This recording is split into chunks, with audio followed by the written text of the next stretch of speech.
시편 94편 17절에서 19절까지입니다. 다 같이 읽겠어요. 시작.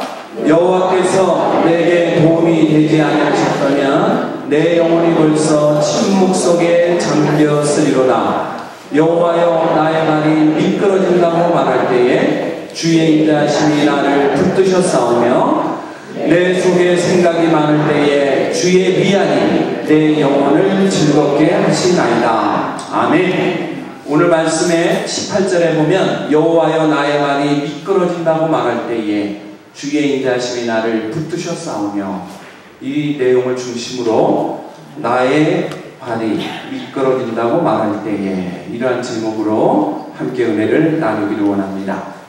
나의 발이 미끄러진다는 의미는 고통에 빠진다는 의미예요. 어려움에 처할 때, 공경에 빠질 때를 나의 발이 미끄러진다라고 이 시인은 기록하고 있어요.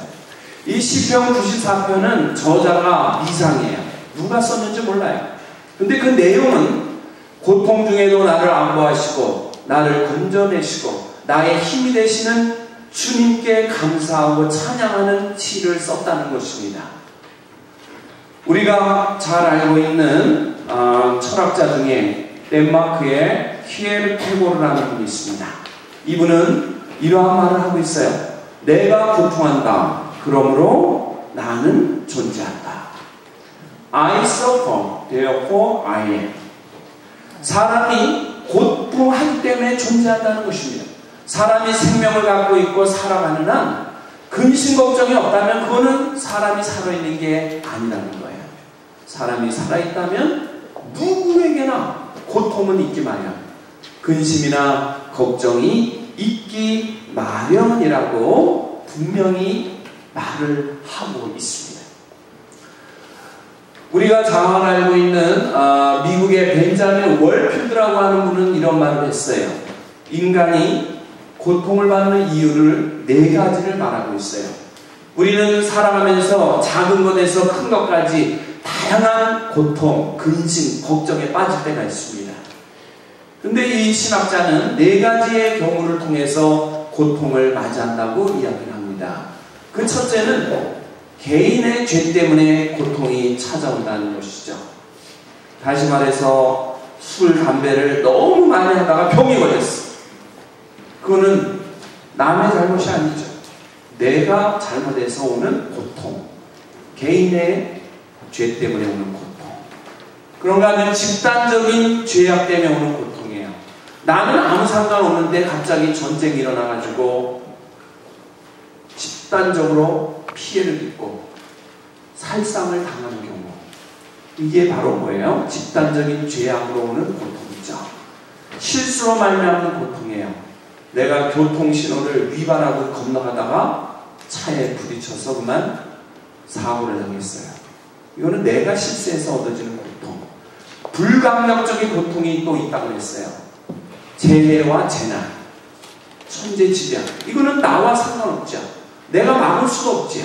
불강력적으로 찾아오는 고난 때문에 엮어지는 그 고통이 있다라고 이렇게 말씀을 하고 있어요. 그래서 우리 사람이 생명이 있다고 하는 것은 고통을 동반하고 있는 것입니다. 이 땅에 사는 사람이 걱정, 근심이 없는 분은 하나도 없어요. 작은 거에부터 큰 것까지 다 있습니다. 대통령이 갖고 있는 고민거리가 있을 거예요. 은하하고 태어난 어린아이는 아무 걱정 없을 것 같지만 그 어린아이는 어린아이대로 걱정이 있는 거예요. 누구에게나 고통은 따르기 마련이죠. 그래서 성경은 이야기해요. 고통에는 뜻이 있다고 말해요.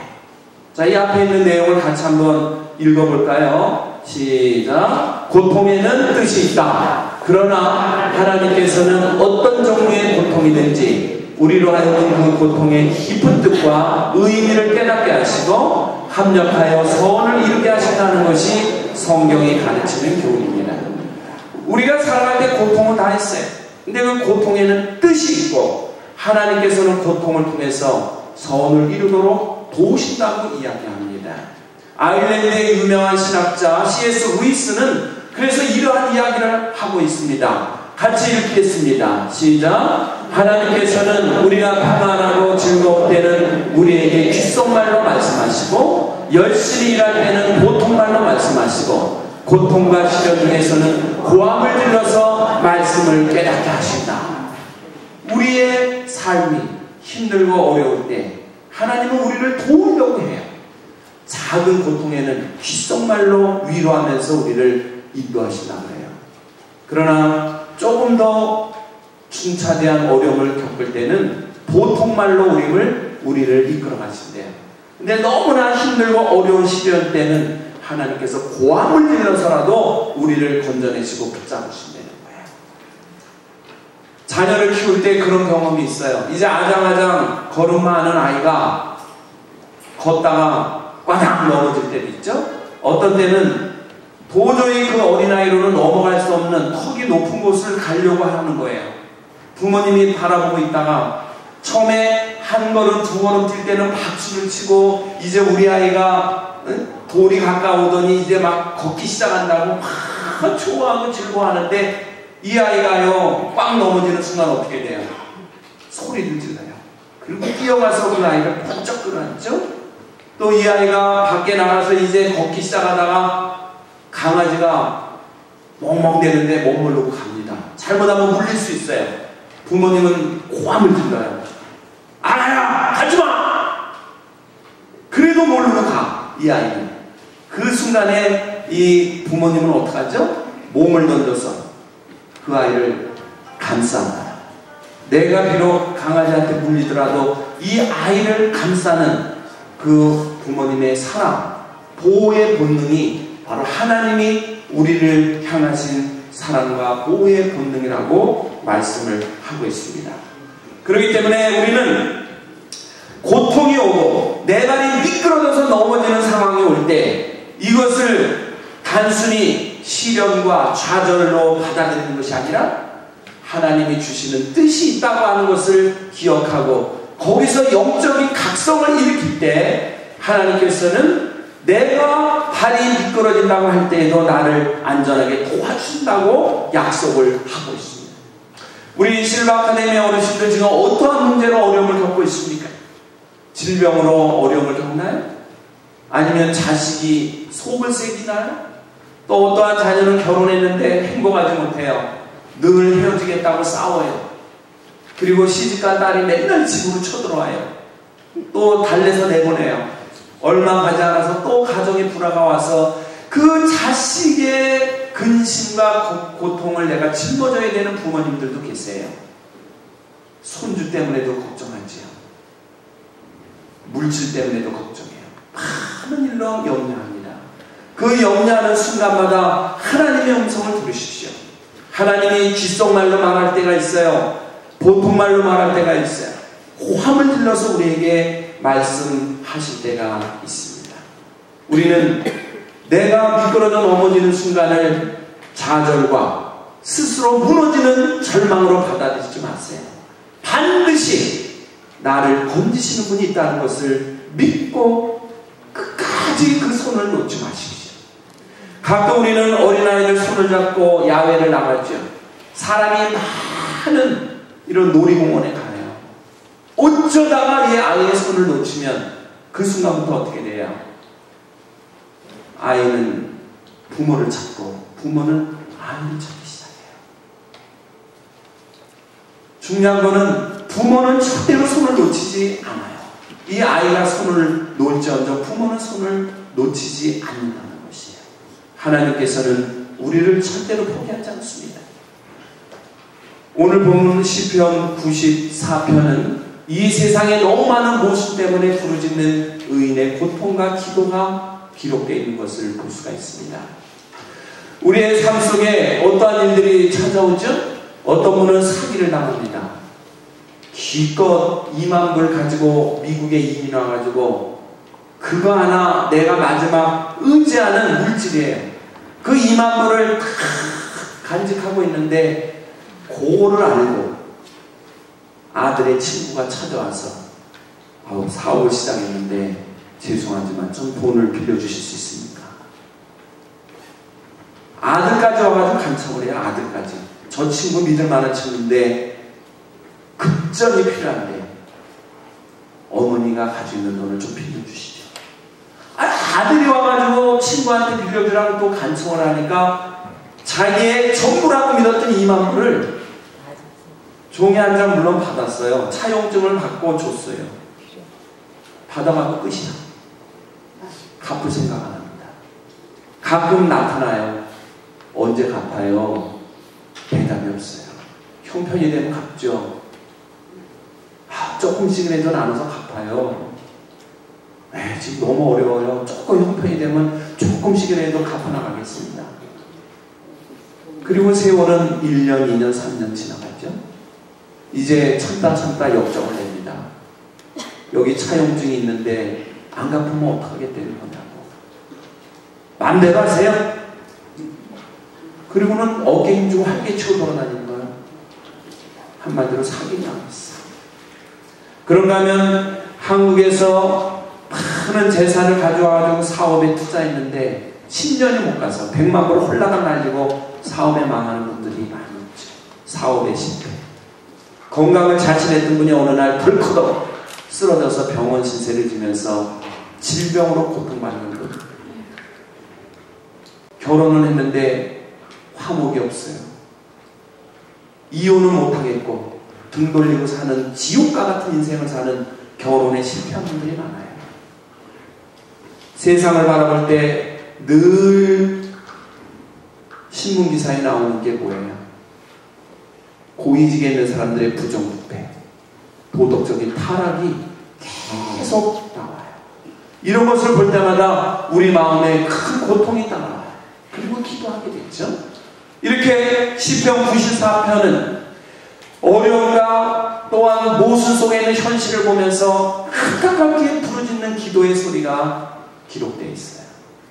그 기도의 소리를 우리 하나님은 외면하지 않으시고 반드시 건져주신다고 약속하는 것이 바로 오늘 본문 말씀 중의 내용이에요. 우리 18절 같이 읽어봐요. 시작. 여호와여 나의 발이 미끄러진다고 말할 때에 주의 인자심이 나를 붙드셨사오나. 내가 미끄러질 때 주님은 나를 버리지 않고 붙드셨다고 말씀을 하고 있습니다. 그렇습니다. 하나님께서는 우리의 근심, 우리의 걱정, 우리의 질병 가운데도 함께 하세요. 내가 성공하고 승승장구하고 축복받는 삶을 누릴 때도 함께 하지만 어려움과 걱정과 근심에 빠질 때도 함께 하시는 분이 하나님이신 줄로 믿습니다. 네, 우리 어르신들 얼굴은 천사 같은데 마음에는 걱정거리가 한 가지씩은 있어요. 제가 이 며칠 전에 목사님들 7, 8분 부부 동반으로 모여가지고 대화하는 시간이 있었어요. 거기에는 큰 교회를 목회하는 목사님도 계시고 또 목회지가 없어가지고 목회를 못하고 있는 분도 계시고 부인 되는 분이 뭐 간호사 이런 일을 하다 보니까 돈을 생활하는데 어려움 없이 버니까 아무것도 안 하지만 그냥 그렇게 사는 분도 계세요. 목사님들 중에. 그런데 그분들 얘기를 나누다 보니까 전부 다 기도 제목이 있어요. 전부 다 걱정이 있어요. 모든 게 잘 되는데 자식이 공부를 안 해가지고 등 떠밀어서 대학 가라 그래도 죽어도 안 되는 거야. 나는 저기 가서 청소하고 그 빌딩 오르내리면서 쓰레기 걷는 거 하지 나 절대 대학 안 간다고. 미국까지 와가지고 그러는 자식이 있는가 하면은 다 해놓은 밥 먹지를 않는데 아침 일찍 나가면서 어머니 오늘 아침 점심 저녁은 이거니까 꼭 챙겨 드세요 하고 출근하면서 저녁 9시에 와보면 어머니가 연세가 82세인데 그저 침대에서 누워서 굴러만 있지 밥 한 끼 안 먹고 아주 그냥 얼굴이 초췌해져가지고 하고 있는 또 어머니가 있대요. 그러니 그 자녀의 마음은 새벽같이 나갔다 왔는데 어머니는 아무것도 안 먹고 침대에서만 왔다 갔다 하고 나가는 데도 없고 그걸 보니까 얼마나 마음이 아파요. 한 명도 걱정이나 근심이 없는 분이 없어요. 그러나 중요한 거는 그분들이 하나님과 동행하고 하나님이 주시는 은혜 안에 거하기 때문에 이런 걱정, 근심, 질병 가운데서도 자유함을 누리고 하나님이 주시는 때를 따라 도우시는 은혜 안에서 희망을 갖고 감사하면서 사는 줄로 믿습니다. 우리 어르신들 가운데 작은 걱정, 근심이 다 있어요. 중요한 거는 하나님을 놓치시면 안 돼. 끝까지 하나님을 붙잡으시고 하나님은 우리를 버리지 않아요. 내가 하나님의 손을 놓지 하나님은 나를 포기하지 않아요. 하나님과 함께하는 순간에는 반드시 내 발이 미끄러지는 순간에 나를 건져 주실 줄로 믿습니다. 저는 이 어려움과 고통과 시련 속에서도 하나님과 동행했기 때문에 그의 삶이 아름답게 꽃피고 영적으로 승리했던 한 사람을 소개하기 원합니다. 그 사람은 우리가 잘 알고 있는 바로 강영호 박사의 인간 승리죠. 이 강영호 박사는 앞을 못 보는 시각장애인이었습니다. 그의 삶은 너무나도 험난했습니다. 그러면서 그는 우리가 오르지 못할 산은 없다는 책을 쓰고 있습니다. 내가 비록 시각장애가 있고 세상 사람들이 손가락질하고 외면하고 어디 가도 대우하지 않는 이 험한 세상을 살지만 하나님이 나와 함께 하시니까 오르지 못할 산이 없다. 나는 어떤 보물이도 정복할 수 있다고 하는 확신을 갖고 그의 삶을 살았다고 그는 고백합니다. 그의 부인되는 서근옥 씨는 이런 얘기를 합니다. 장애는 축복이었다고 얘기합니다. 만약에 내 남편 강영호 박사가 두 눈을 뜨고 똑똑한 머리로 살았다면 방탕길로 갈 수도 있고 그릇된 길로 갈 수도 있고 판단을 잘못해가지고 수렁에 빠질 수도 있었을 텐데 앞을 못 보는 장애가 있었기 때문에 내가 하나님의 은혜 안에서 인도하는 대로 따라와 주는 선한 남편이었기에 장애는 축복이었다고 고백을 하고 있습니다. 강영호 박사는 말년에 췌장암 말기가 발견돼서 2달을 못 살고 세상을 떠났습니다. 그러나 그의 삶은 불꽃 같은 삶, 하나님과 동행하는 삶, 장애를 극복하고 하나님이 인도하는 대로 살려고 몸부려쳤던 삶, 영적으로 승리했던 삶을 누렸지요. 이 두 부부의 이야기는 이제는 아름다운 전설로 남아있습니다. 강영호 박사가 마지막 췌장암 말기로 사형 선고를 받고는 자기 아내에게 이런 편지를 남기고 죽음을 맞이했던 것을 봅니다. 당신을 처음 만난 게 벌써 50년 전입니다. 햇살보다 더 반짝반짝 빛나고 있던 예쁜 여대생 누나의 모습을 난 아직도 기억합니다. 손을 번쩍 들고 나를 바래다 주겠다고 나서던 당돌한 여대생. 당신은 하나님께서 나에게 보내주신 날개 없는 천사였습니다. 몇 날 며칠을 고민하다가 당신에게 내민 이름 석자 서은옥, 싸우려 반지 하나 끼워주지 못한 프로포즈, 그리고 반지 대신 내민 그 이름 석자를 너무 감사하게 받아주던 당신, 그런 당신과 부부의 인연으로 함께한 지도 벌써 40여 년이 되었습니다.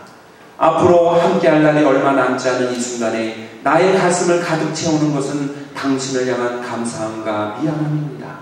시각 장애인과의 결혼이라는 쉽지 않은 결정을 내려준 당신이 고맙고, 이렇게 한결같은 마음으로 나와 항상 같은 것을 보면서 함께해준 당신이 고맙습니다. 나의 지팡이가 되어 나보다 항상 한 발짝 앞서서 걸어주었던 당신, 그런 당신에게 가장 고마웠던 때가 언제인지 아십니까? 바로 하나님이 내 마음을 다스리고 나와 동행함을 믿고 나만 따라오라고 고백했던 당신의 그 사랑의 음성을 잊지 못합니다. 우리 첫째 아들 진영이가 태어나고 얼마 안 되었을 때였습니다. 한국 시각장애인 최초로 박사가 되어 금이 환영을 할 날만 기다리고 있을 때 고국에서 아무도 나를 오라고 하지 않았습니다. 그때 당신은 내가 행상일에 대해서 가정생활을 이끌어갈 테니 당신은 미국에서 꿋꿋이 공부하면서 일자리를 찾아보세요. 아무것도 걱정하지 마세요. 우리의 발이 미끄러져 수렁에 떨어진다 해도 우리 주님은 우리를 절대로 포기하지 않으세요. 여기까지 인도하신 주님을 의지하세요.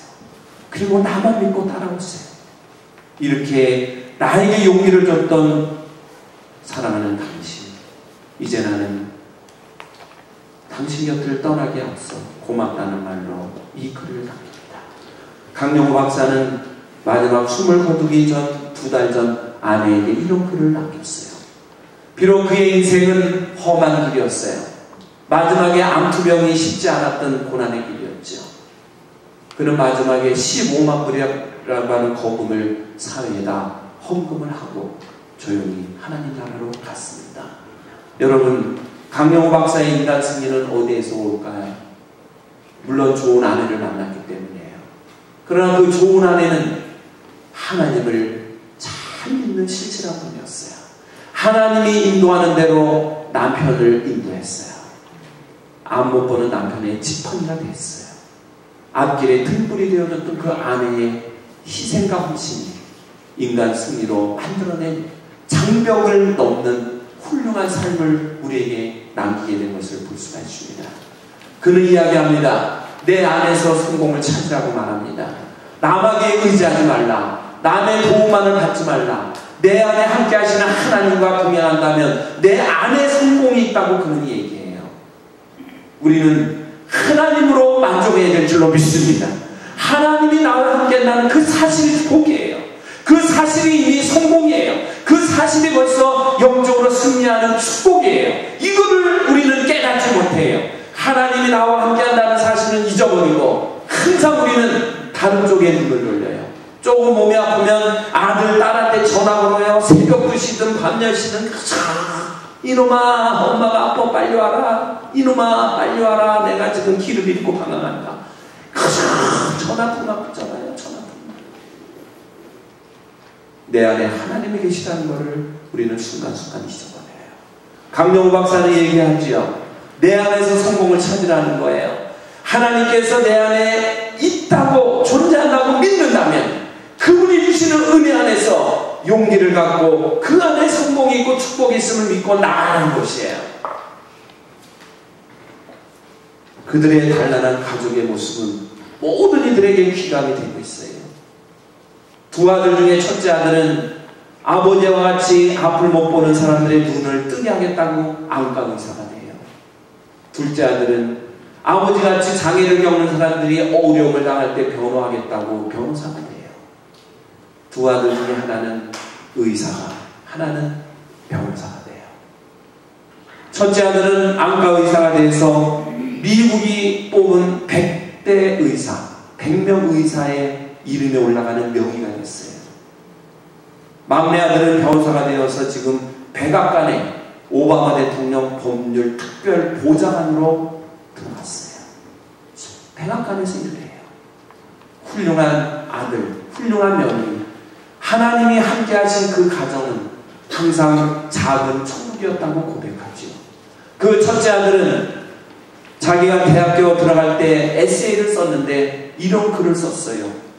내 어릴 적 우리 아버지는 앞을 못 봐서 공놀이도 못하고 야구공을 던지면 받아주지 못하는 아버지가 원망스러웠다.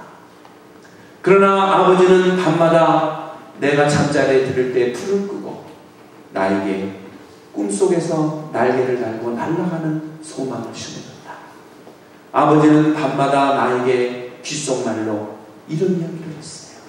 너는 오늘 밤에 꿈을 꿀 때 날개를 펴고 날아라. 낮은 곳을 보지 말고 높은 곳을 향해 날아라. 끊임없이 날아갈 때 작은 먼지와 쓰레기는 눈에 보이지 않을 거야. 너는 모든 봉우리들을 내려다보면서 세상을 다스리는 하나님의 능력과 은총을 느끼게 될 거야.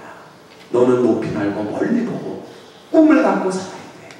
하나님이 너에게 이상과 꿈을 주니 하나님과 동행해야 돼. 항상 잠자리에 들 때마다 나에게 용기와 꿈과 이상을 준 우리 아버지를 사랑합니다. 그 아버지를 나는 최고로 존경합니다. 가장 훌륭한 분은 우리 아버지입니다. 이런 에세이를 썼습니다. 그 에세이를 읽은 대학교 입학사정관이 너무 감동을 받고 총장한테 얘기했어요. 총장이 그 이야기를 보고 깜짝 놀랐어요. 그래서 그 총장이 전화를 걸어요. 혹시 거기가 강영호 박사님입니까? 당신 아들이 이런 에세이를 썼는데 너무 감동을 줘서 고마워서 전화 걸었어요. 당신 아들은 합격입니다. 여러분, 그렇습니다. 하나님을 의지하고 하나님이 동행하심을 믿고 내 안에 성령님의 역사하심을 믿고 나는 자는 어떠한 장애와 어려움과 고통이 있을지라도 그 뒤에서 나를 도우시는 하나님의 손길을 경험할 줄로 믿습니다. 바로 이 강영우 박사는 어려운 역경을 딛고 승리하는 영광스러운 모습으로 우리에게 전설로 남았어요. 최근에 통계를 보니까 세계에서 제일 잘 산다고 하는 미국의 수면제 종류가 200종류가 나와 있대요. 이 200여 종이 넘는 수면제가 1년 동안 얼마나 팔리느냐? 80만 파운드가 팔리고 있대요. 이거를 돈으로 계산했더니 25억 불이래요. 그러니까 수면제가 팔리는 돈이 25억 불어치가 1년에 평균 팔리고 있대요. 이거는 단적으로 뭐를 의미하는가? 왜 인간적인 입장에서 볼 때 가장 잘 살다는, 가장 부유하고 행복하게 산다는 미국인들에게 그렇게 잠을 못 이루는 밤이 많을까요? 여기에 문제가 있는 거죠. 가장 잘 사는 나라, 지금도 미국 못 와가지고 난리가 난 사람이 한둘이 아니에요. 미국을 못 들어오기 때문에 딴 나라로 가는 거예요. 캐나다로 가고 영국으로 가고 또 동남아에 있는 사람들 한국으로 많이 들어오는데 미국으로 올 수가 없으니까 배를 타든 비행기를 타든 와야 되는데 합법적으로 못 오니까 조금이라도 좋은 나라를 간다고 다 몰려가는 거예요. 미국이 어쨌든 경제가 어렵고 여러 가지 지금 어려움 속에 놓여 있지만 제일 잘 사는 나라, 모두가 부러워하는 나라가 미국이에요. 근데 미국에 사는 사람들은 정작 잠을 못 이루는 마음을 보낸다는 것이죠. 그 이유는 뭐죠? 그 이유는 그만큼 고통이 공존하고 있다는 거죠. 그런가 하면은 잠을 이루지 못할 만큼 생각이 많다는 거예요. 우리 어르신들 잠 뒤척이는 거 딱 두 가지야. 첫째는 뭐예요? 근심이나 고통이 있을 때 잠 못 자. 두 번째는 뭐예요? 생각이 많을 때. 뭐 이렇게 생각이 많아요? 얘기 들어보면 내가 신발장에 넣고 왔는데 이거 뒤집어 놓은 거 아니야? 가서 다시 똑바로 놔야 돼. 아유, 김치통을 냉장고에 넣었는데 이거 뚜껑을 잘못 잠근 것 같은데 확인해 봐야 돼. 아이고, 밖에 나왔는데 내가 가스레인지를 얹어놓은 것 같은데 이걸 껐나 안 껐나 모르겠는데 또 가서 확인해 봐야 돼. 문은 잠궜는데 가서 확인하고 나왔는데 또 잠궜는지 안 잠궜는지 모른다고 또 확인해. 한 번 외출하려면 7번을 가서 문을 땡겨봐야 돼. 이게 잠겼어 안 잠겼어 잠겼어. 여기 왔다가 아이고 또 문 열어놨네. 또 가서 불어. 잠궜거든요. 또 나와. 또 와. 왜요? 문 열어놓은 것 같아. 하여튼 왜 생각이 그렇게 많은지, 그렇게 생각이 많고 온갖 거를 다 마음에 품으니까 잠을 못 잤죠. 중요한 거는 뭐예요? 가장 잘 사는 미국인들이 가장 많은 수면제를 복용하고 가장 잠을 못 자겠다는 거죠. 이거는 뭘 의미해요? 잘 먹고 잘 산다고 행복한 게 아니라는 것을 단적으로 말씀을 하고 있습니다. 우리는 어려움과 고난과 시련의 문턱에서 때때로 스스로 포기하려고 많이 하죠. 근데 우리 주님은 나를 절대로 포기하지 않는다고 말씀해요. 파스칼은 이런 말을 하고 있네요. 같이 읽어봐요. 시작. 인간은 자연계에서 가장 나약하다고 볼 수 있는 갈대이다. 인간의 모든 존엄성은 생각하는 데 있다. 생각하는 데 있다. 사람이 살아있다는 것은 고통이 너무 많고 많은 생각을 하는 거예요. 그래서 오늘 본문 내용 중에 여러분 19절을 한번 보겠어요. 같이 읽어요. 시작. 내 속에 생각이 많을 때에 주의 위안이 내 영혼을 즐겁게 하시나이다. 내 속에 생각이 많을 때에 주님의 손길이, 주님의 위안이 내 영혼을 즐겁게 하신다고 고백해요. 18절에서는 무엇을 얘기했죠? 나의 발이 미끄러진다고 말할 때에 주님께서 그 인자하심으로 나를 붙드신다고 얘기했죠. 19절에서는 무엇을 얘기해요? 내 머리에 생각이 많을 때 주님의 위안이 내 영혼을 즐겁게 하신다고 말해요. 그러면 어떤 생각을 할 때 내 영혼을 하나님이 즐겁게 하신다는 걸까요? 성경에 보니까 로마서 8장 13절로 14절에 보면 건전한 생각을 하라는 거예요. 희망적인 생각, 영의 생각을 하라는 거예요. 그때 그 생각 속에 하나님이 임재하셔서 그 영혼을 즐겁게 하신다고 했어요. 시편 27편 1절에 보니까 믿음으로 생각을 하라는 거예요. 모든 것을 보고 생각할 때는 믿음의 눈으로 보라는 거예요. 믿음의 눈. 우리 속담에 색안경을 끼지 말라고 그래요. 빨간색 안경을 끼고 보면 모든 게 어떻게 보여요? 모든 게 빨간색으로 보여요. 노란색 안경을 끼고 보면 모든 게 노란색으로 보여요. 까만색 안경을 끼면 어떻게 돼요? 모든 게 까맣게 보여요. 아무리 하얀 머리를 갖다 놓고 양털같이 희다고 해도 까만 안경을 끼고 있는 한은 까맣게 보이는 거예요. 사람이 어떤 생각을 하느냐에 따라서 바라보는 눈이 달라져요. 바라보는 눈이 달라져요. 예? 어느 목사님이 호텔에 차 마시러 갔다가 나오는데 마침 그 교회 어느 한 여집사님이 거기 누구 만나러 왔다가 나오다가 로비에서 만났어. 그러다가 인사하면서 호텔 문을 나왔는데 지나가던 장로님이 그걸 봤어. 그러더니 그거를 어떻게 이야기할까요? 그분이 까만 안경을 끼고 봤으면 어떻게 봐요? 우리 목사님이 바람났나? 이제 이렇게 생각이 시작되는 거지. 까만 안경을 꼈다 보면. 그러나 깨끗한 안경을 꼈다면 어떨까요? 아이고 좋은 데서 차 마시고 나오시네. 아주 즐거우시겠네. 이렇게 보겠죠? 이 생각이 어느 쪽으로 가느냐에 따라 달라진다는 거예요. 믿음으로 생각을 하는 자는 모든 것을 어떻게 해요? 믿음으로 보기 때문에 하나님이 함께 하시면 다 쉽게 되겠네.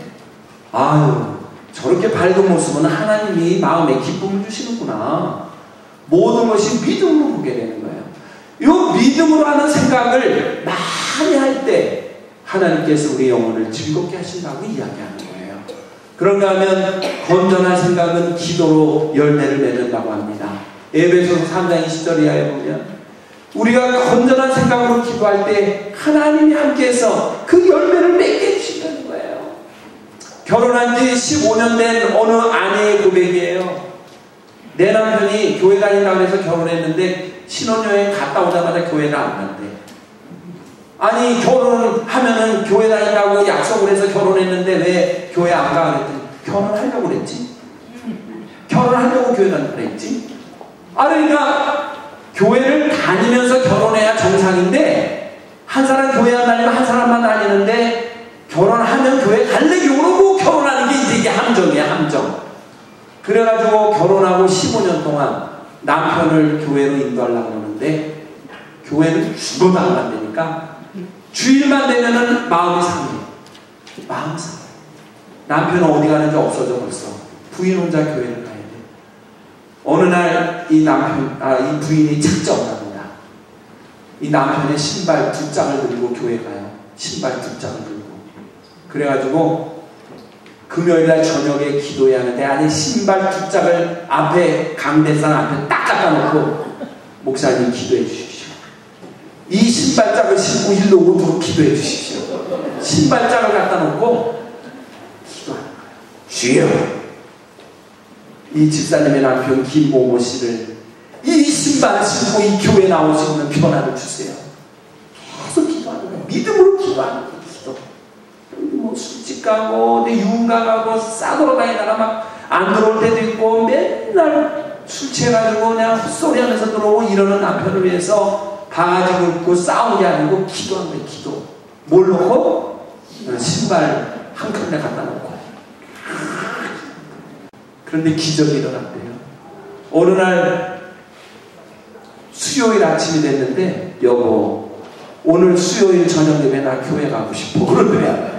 갑자기 올해는 말도 안 했는데 그래가지고 봤더니 신발장에서 그 신발을 꺼내시더래요. 그래가지고 그 수요일부터 교회를 나오는데 오면서 또 이러더래. 나 내일 새벽 예배도 갈래? 이러더래는 거야 또. 그러더니 이분이 일편단심 그 신발 신고 새벽 예배로 주일 예배, 수요 예배 오는데 그죠? 진실한 믿음의 사람이 되고 나중에는 부인한테 왜 이렇게 늦어? 교회가 이랬는데 왜 꿈을 대? 적당히 찍어가려고 빨리 나와! 늦어. 이래가지고 화장도 못하게 하고 교회 데려간다고 맨날 채팅하는 이런 남편으로 바뀌었다는 거죠. 싸우거나 잔소리한 거 없는데 건전한 생각은 기도로 열매를 맺는다. 여러분 속상하다고 바가지 긁고 치료소리 해봤자 돌아오는 게 뭐예요? 곱빼기로 속상한 소리만 돌아와. 좋은 소리 못 들어. 그러나 기도하고 좋은 생각으로 저분도 가능성이 있어. 하나님이 함께하면 저분도 변화가 될 거야. 인내를 갖고 15년을 기도했더니 남편이 변화된 거예요. 그렇습니다. 내 속에 생각이 많은데 어떤 생각을 하느냐에 따라서 하나님이 그 영혼을 즐겁게 하시는지 더 걱정과 근심으로 빠지게 하는지가 결정되는데 건전한 생각, 믿음으로 하는 생각, 기도하면서 부르짖는 영적인 생각을 할 때 하나님은 그 영혼을 즐겁게 하실 줄로 믿습니다. 우리 어르신들은 어떠한 문제가 있을 때 기도하세요. 기도할 때 하나님은 그 영혼을 즐겁게 하세요. 찬양하세요. 그 찬양은 곡조 있는 기도로 하나님 앞에 상달이 되는 거예요. 하나님께서 우리가 쓰러질 때 붙잡아 주시고 근심 속에 잠 못 이룰 때는 위로자가 되어주시고 즐거움을 안겨주신다고 이야기합니다. 영국의 저명한 신학자요 사상가인 존 러스키는 이러한 말씀으로 깨달은 것을 기록했어요. 티끌의 윤이라는 책을 통해서 이 세 가지의 이론을 그는 고백을 하고 있어요. 모래와 흙과 불이 하나님의 장중에 붙잡히게 될 때 사파이어가 될 수 있다. 모래가 하나님의 손에 붙잡히게 될 때 오팔이 될 수 있다. 맨 흙이 하나님의 손에 붙잡히게 될 때 다이아몬드가 될 수 있다. 이거는 무슨 이야기죠? 흙으로 빚어진 인간, 다시 한 줌의 흙으로 돌아가는 인간, 휙 불면 날아갈 것 같은 아무 쓸모없는 티끌과 같은 흙먼지 같은 존재인 우리 인간을 하나님께서 잡으셔서 다듬으시면 뭘로 변화시킨다? 다이아몬드 같이 반짝이는 보석으로 변화시킨다는 얘기합니다. 그렇습니다. 우리는 보잘것 없어요. 매일 나올 때 거울 쳐다보지만 뭐 달라진 거 있어요? 아니 어제 거울 보고 오늘 거울 봤는데 좀 뭐 달라졌나요? 어제는 외카풀이었는데 오늘 쌍카풀 됐어요? 어제는 주름살 있었는데 오늘 보니까 주름살 없어졌나요? 달라진 거 없어요. 항상 그 모양이야. 점점 추해지는 게 우리의 모습. 더 좋아질 가능성이 별로 없는 거예요. 별 볼 일 없는 존재예요. 그런데 불구하고 하나님의 손에 붙잡힐 때 다이아몬드 같이 무엇과도 바꿀 수 없는 보석으로 변화시키는 능력이 하나님께 있는 줄로 믿습니다. 그 하나님이 우리와 함께 하신다는 거예요. 존 러스키는 일찍 이걸 깨달은 거예요. 그래서 우리는 미물의 흙과 같은 존재지만 하나님이 함께함으로 여기까지 왔고 앞으로도 하나님과 동행하는 자는 하나님이 역사하심으로 더 놀라운 그릇으로 사용하신다고 고백을 하고 있습니다. 나의 말이 미끄러진다고 말할 때에 같이 읽어요. 시작. 우리가 우리 인생을 하나님께 맡길 때 하나님께서는 놀라운 창조의 능력으로 우리의 인생을 변화시키는 것입니다. 마지막 우리는 성경 구절 하나를 같이 읽기를 원합니다. 같이 읽어요. 시작. 나는 여호와여 모든 육체의 하나님이라 내게 능치 못할 일이 있겠느냐. 아멘. 나는 부족해요. 바람 불면 날아갈 존재, 아무데도 힘 못 쓰는 존재. 그러나 하나님께서 나와 함께할 때 능치 못할 일이 있겠느냐. 반문하시면서 에레미야 선지자를 통하여 우리에게 도전하시고 용기를 주시고 산 소망을 가지라고 말씀합니다. 우리 어르신들 이제 금년 상반기가 지나가고 하반기가 시작됐습니다. 무슨 꿈을 꾸시겠습니까? 강영호 박사 아들처럼 꿈을 꾸면서도 영적인 꿈을 꾸십시오. 날개를 달고 천성을 향해 날아가는 꿈, 세상을 품고 기도하는 꿈, 이 세상의 부정부패와 지도자들의 잘못된 모습을 보면서 저들이 변화되고 하나님 앞에 바로 설 수 있는 은혜의 꿈들을 꾸시면서 나의 발이 미끄러진다 말할 때 하나님은 인자하신 모습으로 나를 붙들어 주시고, 내 속에 생각이 많아 잠을 못 이룰 때도 하나님은 내 영혼을 즐겁게 하신다는 사실을 기억하시고, 주님이 나와 동행하실 때 나에게 힘과 소망이 있음을 믿고 우리의 남은 삶을 불꽃같이 태우면서 용기를 가지시고 희망을 가지시고 천성을 향해서 당당히 살아가시는 우리 모든 어르신들 되기를 이 시간 주님의 이름으로 축원합니다. 간절히 축원합니다. 기도하겠습니다.